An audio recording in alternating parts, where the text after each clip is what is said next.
miradas amplias, profundas, sobre nuestra cultura, sobre el tiempo que nos toca habitar.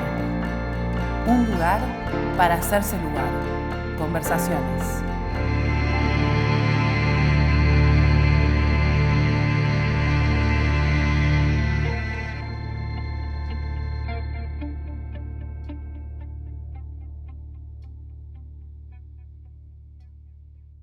Para empezar por algún lugar, comenzaría planteando la pregunta por los clásicos en la actualidad, considerando un par de cuestiones muy generales.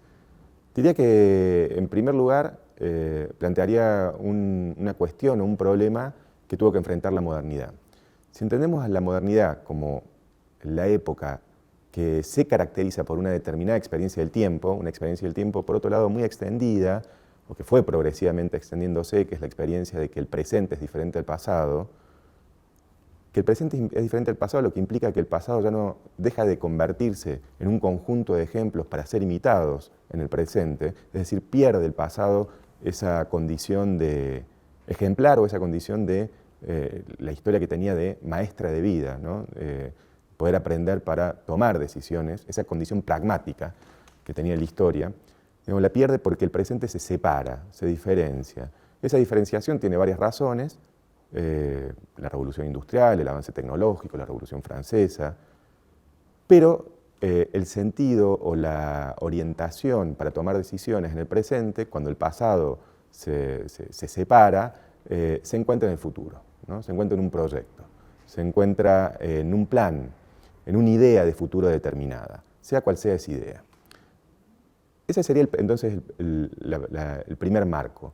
¿Qué lugar ocupan los clásicos en ese espacio en donde, los clásicos entendidos sobre todo como un modelo cargado de autoridad, como un modelo cargado de autoridad que debe ser imitado y que proviene del pasado? Entonces, ¿qué lugar entonces tienen los clásicos en una situación como la moderna, en donde el presente se separa del pasado y en donde se orienta por ciertas imágenes del futuro? Pero esa caracterización de la actualidad sería una caracterización de una actualidad que ya no es la nuestra, quizás, sino que es la actualidad de hace unas décadas atrás. La situación contemporánea, o al menos nuestra situación contemporánea, parece estar atravesada por otras condiciones, en especial por el avance acelerado de la tecnología digital. Y esto se traduce, en parte, para considerar la cuestión de los clásicos, en la crisis de un orden de los discursos que se sostenía hasta antes de ayer, hasta principios del siglo XXI, sobre una serie de vínculos entre determinado tipo de objetos, determinado tipo de textos y determinado tipo de usos de lectura de esos textos. Me refiero que rápidamente identificábamos qué tipo de textos podían contener ciertos objetos. Pensemos en revistas, periódicos o libros, enciclopedias inclusive. Pero además los libros también suponían una diferencia si eran libros de formato grande que precisaban un escritorio, una sala de estudio, o libros de bolsillo de formato pequeño que se podían portar. Ya percibíamos el objeto y adivinábamos los textos que portaban y los usos que esos textos podían tener o que le podíamos dar, ¿no? Una lectura rápida, superficial, en el caso de los periódicos, a veces hasta una lectura sin una atención profunda, mientras hacíamos otra cosa, desayunar, por ejemplo, leyendo varias noticias al mismo tiempo, o una lectura atenta que implicaba aislarse en un espacio determinado, un estudio, una biblioteca, contar con ciertos instrumentos, lapiceras, cuadernos, un atril probablemente. Bueno, todo ese orden de discursos que de alguna manera se fue instituyendo entre el siglo III, con la aparición del códice, y el siglo XV, con la aparición de la invención de la imprenta, se desmorona, se empieza a reconfigurar con el avance de la tecnología digital, ¿no? Todos los textos tienen el mismo soporte y entonces ya no es posible identificar la cualidad de los textos a partir de ciertos objetos y pueden ser leídos, por otro lado, en cualquier situación, en cualquier condición, con el mismo dispositivo. Eso supone entonces, como señalaba, una reformulación de un orden que que había marcado la cultura, sobre todo la cultura vinculada a la cultura letrada, la cultura vinculada a los libros, a la lectura y a la escritura, implica una reformulación radical, ¿no? Entonces allí aparecería otra consideración, ¿no? Otra condición para considerar a los clásicos. En esta situación actual, que ya no es la moderna, y que se caracterizaría probablemente no por la recuperación del pasado, sino por la crisis de ese futuro que funcionaba en la modernidad como orientación para la acción, ¿qué lugar pueden entonces tener los clásicos en esta condición? Sintetizando, frente a esas dos condiciones, la moderna y para llamarla de algún modo la situación contemporánea, la pregunta por los clásicos no deja de ser una pregunta que apunta a un problema antes que a una evidencia. ¿Digo algo? Sí, dale. Por favor, me tienen que cortar a mí. Creo que es interesante pensar también en algunos momentos en los cuales se ha suscitado la pregunta por los clásicos, que en parte también es una pregunta que tiene cierta recurrencia en la actualidad, ¿no? Pienso que a veces está vinculada a algún sentimiento de desconcierto frente a la multiplicación de posibles modelos o de posibles referencias. Desconcierto, a veces también nostalgia por una época o por un momento más o menos idealizado que se concibe ordenado en cuanto a sus referencias, a sus valores, a los objetos o elecciones que importan. Y ese sentimiento muchas veces de extravío es lo que lleva a una pregunta por los clásicos, ¿no? Pensaba en un momento que tal vez fue muy singular en Hispanoamérica, en un libro justo publicado en el cambio de siglo, en 1900, El Ariel de José Enrique Rodó, hoy tal vez no tan recordado, pero que efectivamente fue muy inspirador, ya que dio lugar a revistas, inspiró ideales de cambio, de modificación, de contrapunto también con lo que se pensó como el avance arrollador de una cultura materialista y utilitaria, ¿no? Y se reivindicaban allí valores espirituales asentados en una tradición muy antigua, ¿no? Y eso involucraba, bueno, para los jóvenes recuperar esos ideales estéticos que se ponían en tensión con lo utilitario. Creo que, bueno, efectivamente muchas veces lo clásico es pensado en esa pregunta en relación a una contraposición entre lo estético, lo moral, versus lo material y lo espiritual.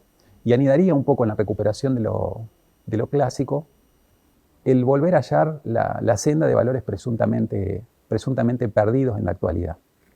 Entonces, la referencia a los clásicos, en ese interrogar al pasado, aparece como la posibilidad de una orientación, de hallar una orientación en un presente que es desconcertante. Y creo que, bueno, efectivamente, la multiplicación de libros, de títulos que posiblemente hoy no tienen precedente en la historia, llevan también a preguntar por los clásicos y por los criterios de selección. ¿Cómo seleccionar entre esa multiplicidad de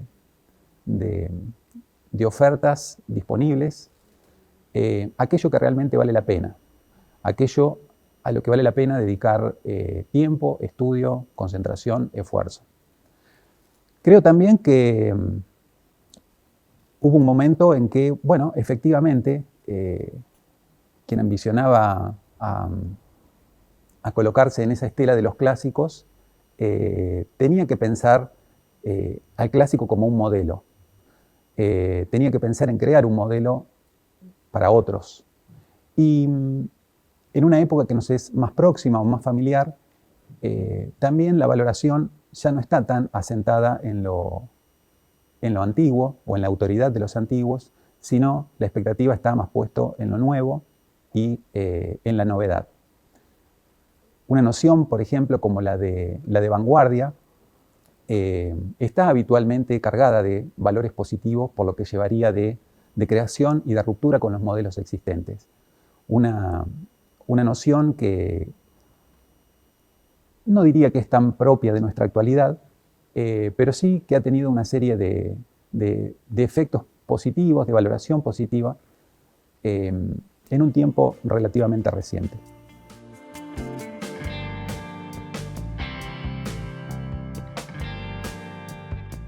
Considerando lo que acabas de decir, quería destacar dos o tres cuestiones que me interesan. La primera es esto que señalaba sobre que la cuestión o la pregunta por los clásicos es una pregunta repetida o recurrente. Una pregunta repetida o recurrente porque entiende que allí hay algo, ¿no? Hay podríamos decir, una reserva, una serie de soluciones para un presente que se nos aparece como incierto, desordenado, bueno, cargado de incertidumbre y de orientación o vacío de sentido. Podríamos pensar cómo, digamos, también durante otros momentos históricos, ¿no?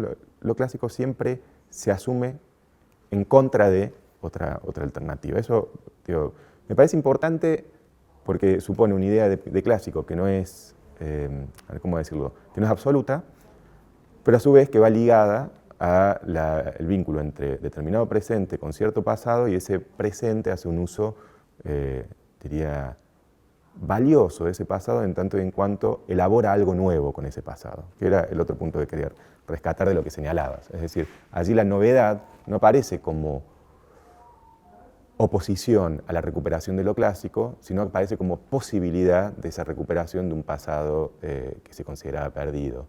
Ese retorno, si quiere, a ciertas fuentes, sean estas fuentes la de la antigüedad u otras, implica también un llamado a un orden perdido, pero también supone una apuesta por un proyecto. Entonces, la idea de que es una pregunta recurrente me parece importante porque funcionaría como cierto ritmo de la cultura, ¿no? Más o menos de manera frecuente es una pregunta que vuelve. Eso sería, me parece interesante.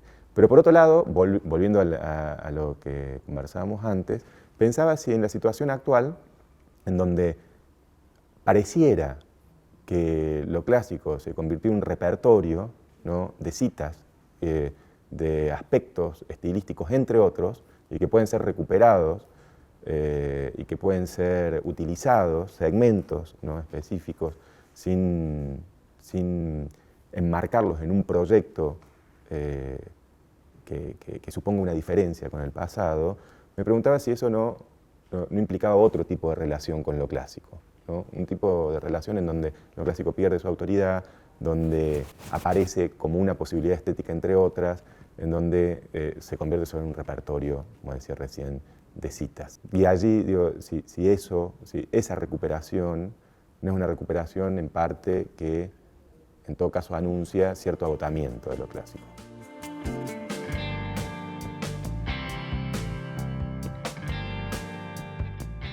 Hace pocos días ocurrió un hecho en el cual un alto funcionario del Estado, muy mediático también, calificó a un grupo de personas como liliputienses. Me sorprendió encontrar personas de 30, 40 años que daban cuenta de que no entendían cuál era la referencia, cuál era la referencia de ese adjetivo y qué tipo de valoración implicaba, ¿no? Cuando evidentemente, o sabemos, mejor dicho, que bueno, es una figura ligada a una novela o a una sátira que podemos incluir entre los clásicos a grandes rasgos, ¿no? Y que de hecho fue una novela conocida para una generación no tan distante, de un libro, bueno, que formaba parte de un acervo cultural común, ¿no? Creo que en relación con los clásicos y con libros como estos, se ha roto algo que tenía que ver con la posibilidad de una vinculación simbólica entre los miembros de una sociedad. Y que los libros y los clásicos como factor de socialización de una cultura ya desde hace un buen tiempo no ocupan ese lugar. Perdieron una competencia con otros medios de socialización de las masas, como fueron primero la radio, la televisión y como es hoy Internet, ¿no? El tipo de vínculo generacional o de vínculo cultural o intercultural hoy no está dado por la cultura del libro predominantemente, sino por una dinámica de intercambios simbólicos que ya no responden a los mismos patrones de autoridad o de circulación. Pensando en esa anécdota, yo diría, ahí aparece una definición de lo clásico de un filósofo argentino, Coroliano Alberini, ¿me estoy confundiendo? Coroliano Alberini, que señalaba, un clásico es un libro que todos citan y nadie lee. Y que en gran medida, digo, esta anécdota recupera, pero también pensaba en una de las propuestas de definición que ofrece Italo Calvino en un ensayo que se titula ¿Por qué leer los clásicos?, ¿no? Y allí la primera da como 7 u 8 definiciones o más de 10 definiciones de lo que es un clásico, o de lo que podríamos considerar un clásico, y la primera de ellas es, un clásico es una obra de la que escuchamos habitualmente, estoy releyendo antes que estoy leyendo. Ahí, en esas dos citas, pensaba a partir de la anécdota, lo que aparece escamoteado, aparece, diría, ausente, la lectura, ¿no? En un caso se cita y no se lee, y en el otro caso es algo que estamos releyendo antes que leyendo. Yo diría, en ese punto, permite ingresar, digamos, esas dos definiciones junto con lo que señalabas, permite quizás recuperar algunas de las características de los clásicos, o al menos de cómo han sido pensados los clásicos. Si se cita es porque se considera, ¿no?, que efectivamente allí hay alguna autoridad, ¿no? Hay una cita y la cita es porque hay un reconocimiento de autoridad. Más allá de que luego se lea o no se lea, es mejor parecer conocer determinado libro que haberlo leído por el tiempo que implica, por el esfuerzo, por la dedicación. Pero por otro lado, cuando se señala, es un libro del que estamos diciendo, en general lo estamos releyendo, una obra que estamos releyendo antes que leyendo, también hace referencia a algo que señalabas recién, ¿no? Pareciera que de esos clásicos tenemos un conocimiento ambiente, un conocimiento previo, un conocimiento compartido que hace una cultura común, que hace una cultura o que hace una serie de lecturas que se presumen de valor y que son comunes, ¿no? Creo que tanto la cuestión de la autoridad como la cuestión de la comunidad, de ese conocimiento previo que podemos tener de una obra sin haberla leído, y esto vale para Hamlet, como para el Quijote, como para la Odisea, o como para el Martín Fierro, habla de esas dos condiciones, los clásicos como conformadores de un espacio común, de sentidos compartidos, y como obras que, por eso mismo, implican una autoridad. El orden, digamos, la situación contemporánea pareciera poner en entredicho esa doble condición, ¿no?, de autoridad y de obras que constituyen una cultura. Pero sin embargo, se lo siguen citando, y sin embargo, ¿no?, también el lugar del libro sigue siendo importante. Es decir, sigue siendo importante inclusive en espacios que habitualmente no vinculamos con el libro. Pensemos de nuevo en un acto político reciente que se hace a partir de la publicación de un libro. Es decir, allí pareciera que hay una resistencia del orden, digamos, pasado en el presente, ¿no? Hay una resistencia, o hay en todo caso una reconfiguración de ese orden en el presente. Algo propio de un clásico parece ser el hecho de que todo clásico sería un texto que de alguna forma concentra toda la experiencia del mundo, la multiplicidad de la experiencia, las distintas facetas de una experiencia, y por eso es un libro sobre el cual se puede volver una y otra vez sin importar demasiado el tiempo en el que se lo haga. Un clásico, de alguna manera, es una forma de acceder a un principio de comprensión de lo que nos rodea. Y No, porque ahí, sobre lo que decís, otra de las definiciones de Calvino, me hiciste acordar, es un clásico es un libro que no termina nunca de decir lo que tiene para decir, ¿no? Y, creo que en parte está vinculado con esto, ¿no? Nunca termina de decir lo que tiene para decir, siempre puede como ofrecer una faceta desconocida, o esto que señalabas de la multiplicidad de la experiencia del mundo. En parte ahí hay como un tipo de, bueno, también lo dice Calvino, y creo que Bloom es casi una cita de Calvino cuando lo señala. Hay una extrañeza en el clásico que nunca se termina de asimilar, o a la inversa, se asimila de tal modo que olvidamos que forma parte de nuestra mirada, de nuestra cultura, de nuestra identidad. Vemos al mundo a través de esas obras que hemos asimilado y hemos olvidado, pero hemos olvidado porque ya forman parte de nuestra mirada. Calvino se refiere a unas conferencias que son un poquito posteriores a por qué leer los clásicos, que son las conferencias para el próximo milenio, las 6 conferencias para el próximo milenio, al valor de la multiplicidad. En particular con algunas novelas y novelistas del siglo XX, subrayando esta propiedad de la novela de poder brindar una suerte de experiencia total del mundo, ¿no? Y veo una tensión entre qué podría significar para un yo acceder a una experiencia total del mundo. Creo que Calvino en particular lo piensa como un poder acceder a otro yo, o sea, la novela como una instancia de acceso a una dimensión más profunda de la comunidad. Y en otros casos, el clásico, la novela, aparece como la posibilidad del acceso a una instancia más profunda del propio yo, como si se jugara allí algo de orden, para decirlo en un lenguaje más contemporáneo, de orden privado, ¿no?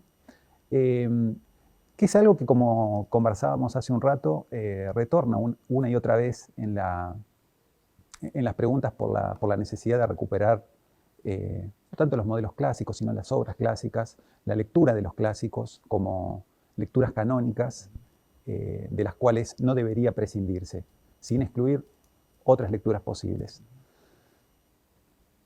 Y bueno, creo que también eso está vinculado a la impresión de la ruptura de un conjunto de vínculos intercomunitarios, la desorientación, como decíamos, el extrañamiento respecto de los otros, y los clásicos postulándose como la posibilidad de un código común. En otros casos, al contrario, la lectura del clásico como una tarea de edificación exclusivamente personal.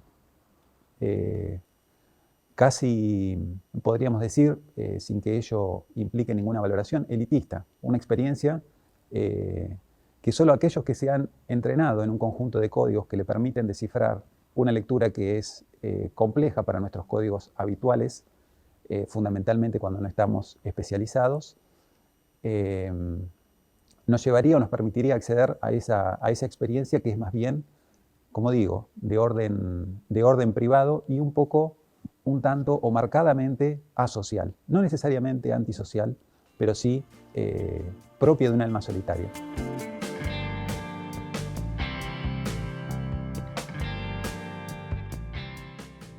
Al poner el acento en lo común, creo que la pregunta es, bueno, la extensión de esa comunidad, ¿no? La definición de esa comunidad.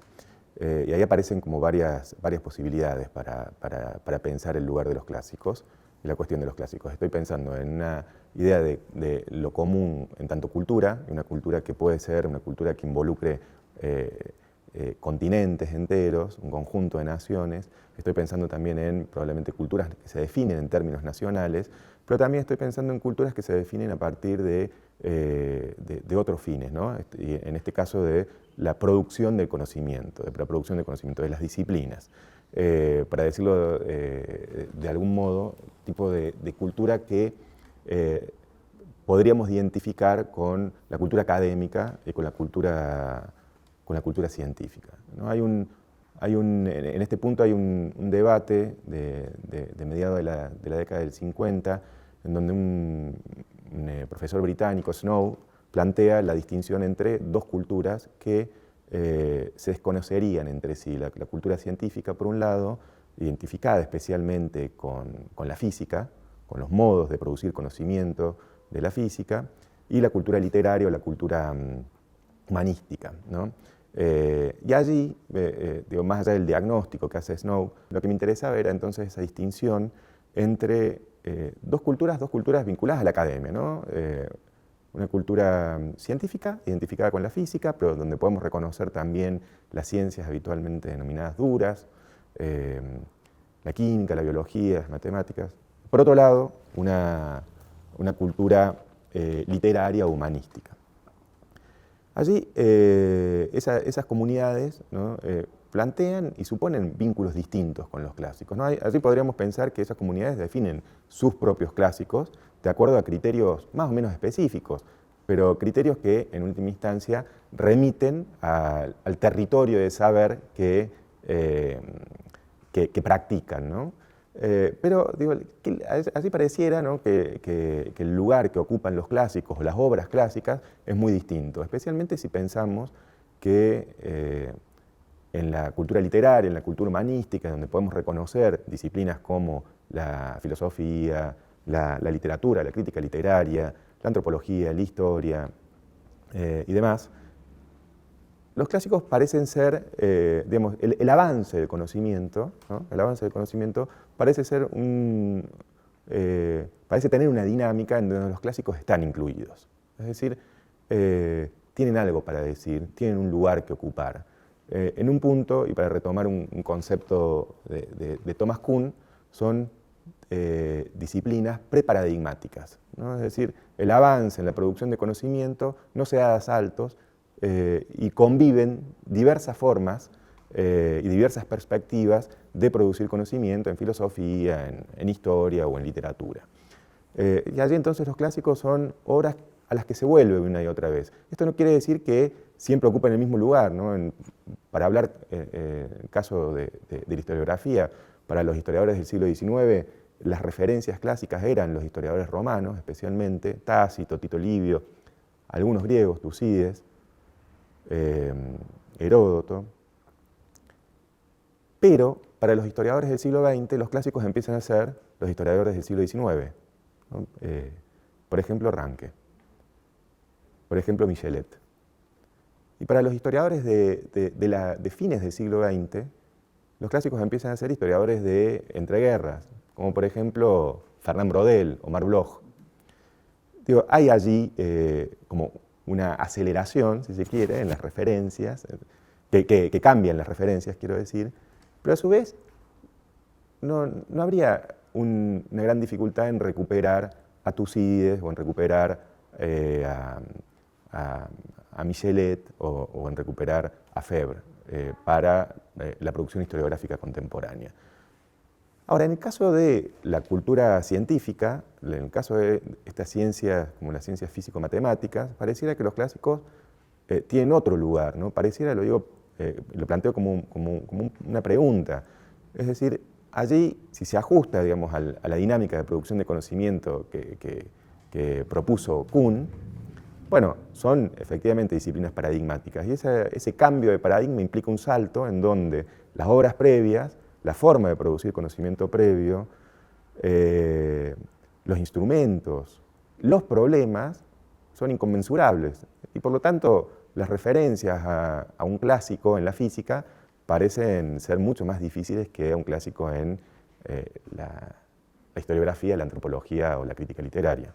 Creo que allí,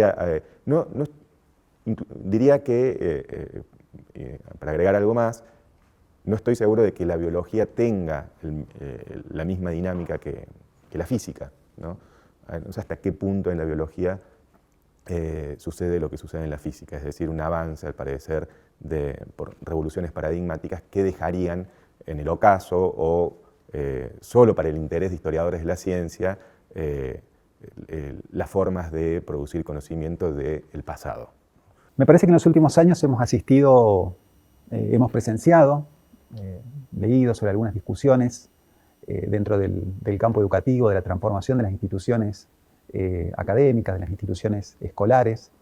El libro de Bloom que vos mencionaste, El Canon Occidental, que es del 94, también se formulaba en ese contexto, en particular en las instituciones universitarias, pero me refería un poco más cerca de nosotros, discusiones que han tenido que ver con la modificación de diseños curriculares, desplazamiento de asignaturas como la filosofía. Nuccio Ordine también, no hace mucho, en 2018, 2016, preguntándose acerca de la pervivencia de los clásicos, expresaba su preocupación por el desplazamiento de la enseñanza del griego y el latín, y veía en ello un riesgo para la identidad cultural de Europa, o por lo menos de una idea de Europa, pensada en relación con los clásicos de la literatura, ¿no? Y recreaba, bueno, una escena pedagógica que tiene muchos parentescos con esta que mencionaba del Ariel, una escena pedagógica en la cual él a sus estudiantes le leía pasajes de alguno de esos libros de la tradición y bueno, evaluaba que ello había generado una gran expectativa, una escucha, y a partir de allí, bueno, reflexionaba sobre la necesidad de volver incluso sobre planteos didácticos que hoy podríamos ver como muy tradicionales y contrarios a la innovación o al conjunto de innovaciones que frecuentemente año a año se postulan. Hay ahí también una tensión entre los reclamos o las interpelaciones a la innovación pedagógica en las escuelas, en las academias, a la modernización de los contenidos y las disciplinas, y también lo que representa, por otra parte, la tradición o esos modelos clásicos que se ofrecen siempre a la lectura.